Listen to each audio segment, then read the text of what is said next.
What has that sort of mental journey been like for you over the time that you've been searching? Well, I would say I love learning. So, but I find my learning in a way of I want to learn how to, you know, do content writing or learn more about SEO, things that are very more like I can grab them from Google and learn about it. But the whole mindset transferring, it seemed so like a little woo-woo to me. Like Hmm. I didn't know the tactical way of doing it. And I think I'm just starting to figure that out and learn and listen from people. But that has been a little bit slower start for me. I think I gravitated and grasped on, okay, what new technical skill can I learn and make myself better so I can market myself out there. I had never thought about taking a step back and saying, hey, it starts here Yeah. inside of me and my mind of how I can sell myself. And that's just starting now.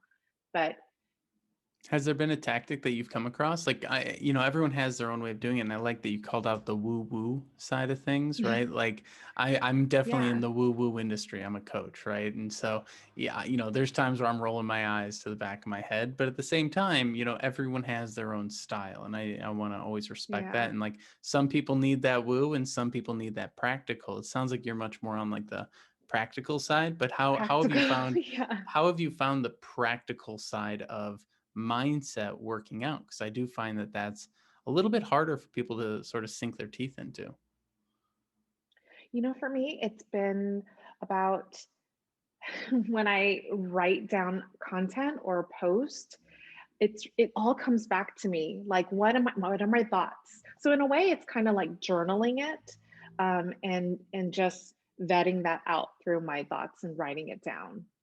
Nice. That Yeah. has been really helpful. Yeah, I think I started in that exact same spot back in the day is journaling and getting the thoughts on the paper, because then you can analyze it the way that your analytical Uh-huh. brain wants to, right? And so Uh-huh. that's really Yeah. great. And when you were But you know what, getting, Martin? yeah, Sorry, I jump don't in. like I never I never was labeled from my family as the good writer. So my sister was the academic, my brother was the superstar, like sports star. I was the creative one, right? Mm-hmm. I drew, I like made things, and I never had been told I was a good writer. But I just figured it's to myself, I'm just going to write this down. And that has been, I don't know, it's given me a confidence of boost too, knowing that I could be a good writer. So that's been interesting too. Yeah. Well, there's the good or bad, right? I find that to be really Yeah. interesting. The moral values that we put on everything that we do when we're job searching or building our career or different things like that. And Hmm. it's Yeah. it's something that I'm digging into a lot lately, because people will have hobbies that they beat themselves up over because they're not doing it right, or doing it perfectly, or doing it well. And I find that the same thing goes with the job search. People are like, well, I met this person and I didn't get the job, so that didn't work. I failed. And there's so much nuance in learning how to do something rather than just Hmm. doing it right or doing it wrong. I Hmm. find that doing it quote unquote wrong is a pretty big spectrum with a lot of other values in it. So you could do something wrong and still learn a ton. You could do something wrong and still get a different outcome that you just weren't expecting. I'm doing my live stream quote unquote wrong because I'm not caring about how many people watch it, but the value that I get personally from it is huge. So I'm kind Hmm. of curious, like, you were told early on that, or maybe kind of inferred early on, that you're not like the strong Yeah. writer in your family, Right. but that's all just contextual, right? It's like, so what? We shouldn't write because we're not the best at Right. writing. We shouldn't Right. like, it's like, oh, I'm not a world-class dancer. Should I never like bounce to a beat? Like, this is Right. ridiculous. Get on the dance floor and get out there. Yeah, I completely agree. And those are the things that when you are let go, right? Because it's not at your own will, your company saying, thank you, but we can't, have you on any longer. That comes up. All these things come up for you. Are you good? Are you bad at? Um, but I think just for me, it was just maybe it was proving myself like I can, but it was only to myself writing things down. Hey, that doesn't sound so bad. Hey, that does make sense. And how long did you So need to that do that before you got the confidence to start posting stuff publicly? I would say it took a while, at least 3 months for me to post things specifically on LinkedIn. I think, listen, you're looking for a job, you have to be present on LinkedIn. And that was the most scariest thing for me. When you post something on Instagram, when you post something on Facebook, you feel pretty protected and safe because it's people that you're showing your personality. But on LinkedIn, in my mind, in the beginning, you have to have this professional outlook. How are they going to perceive me out? Like, it was really hard to make those first posts. But it wasn't until I started being vulnerable in my posts and sharing what this layoff journey and job searching was until I really started getting actual engagement from people.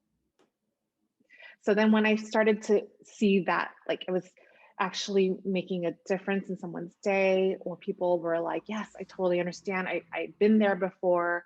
It really gave me the permission to, okay, keep sharing your story because it's helping someone out there. Because, Mhm. I'm just one of 2 million women who are out there who had to be forced out of the job workforce because of the pandemic. And what were some of the things that people resonated with the most when you started posting?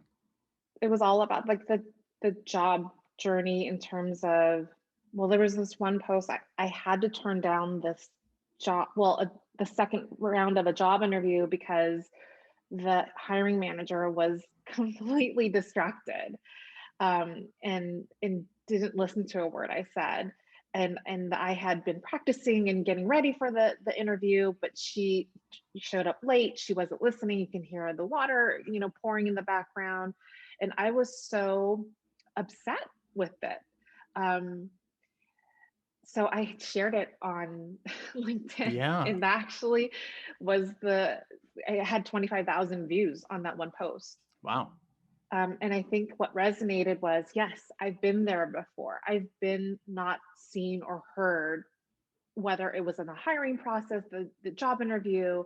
I think that's what resonated with people, is that people tend to forget when you are busy and you're in a leadership role or a hiring role, you get so consumed, you're not even thinking about the person who's on the other side. And I think I probably hit a nerve on both ends. What sort of things were people saying in the comments? They were saying, you're going to find the right company. I had this happen to me. So it was awesome to connect with people I didn't even know. Hmm. Yeah, I appreciate you sharing that kind of stuff because I do feel like there's a level of like, everything needs to be going perfectly all the time Yeah. for people to feel Yeah. good. And the truth is that nothing is perfect, especially the companies that are doing the hiring. I think one of the most viewed posts that I've put up recently was one where I was like, the job you're applying to is, it probably sucks. It's not as Hmm. great as, as it seems.